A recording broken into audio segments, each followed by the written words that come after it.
March 17, 1995 nang bitayin ang OFW na si Flor Contemplacion sa Singapore. Naging napakalaking issue ng pangyayaring ito, dahilan upang gawing pelikula ang istorya ni Flor Contemplacion ng Viva Films. Walang naisip na ibang artistang gaganap sa papel niya kundi ang superstar na si Nora Aunor. All-star cast ang nasabing pelikula at kumanap ding anak ni Nora dito ang kambal ni Flor na si Joel at Junjun. Si Ian na anak naman ni Ate Guy ay gumanap na Sandrex, panganay ni Flor.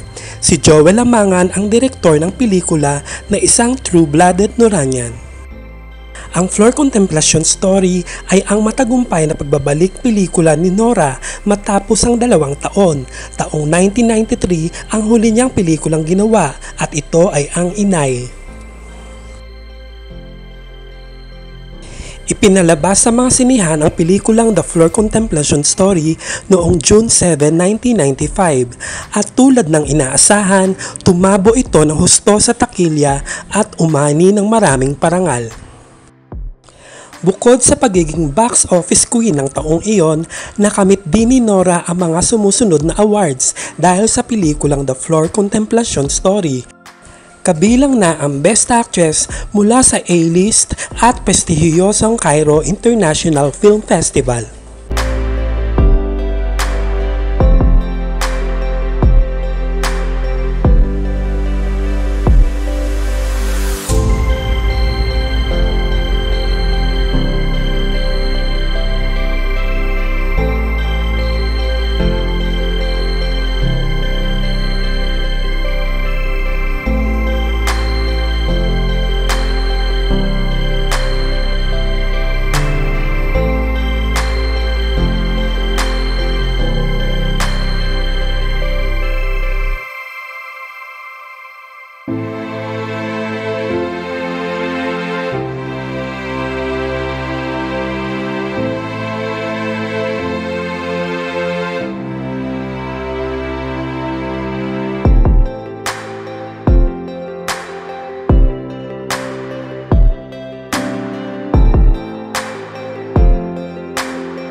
Lumibot din ang pelikulang The Flor Contemplacion Story sa mga International Film Fest.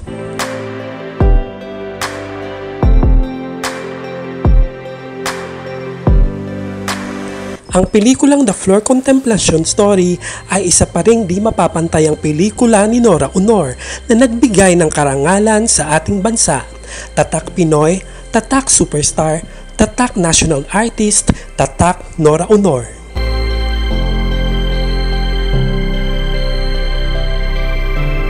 Maraming salamat sa panonood at hanggang sa muli.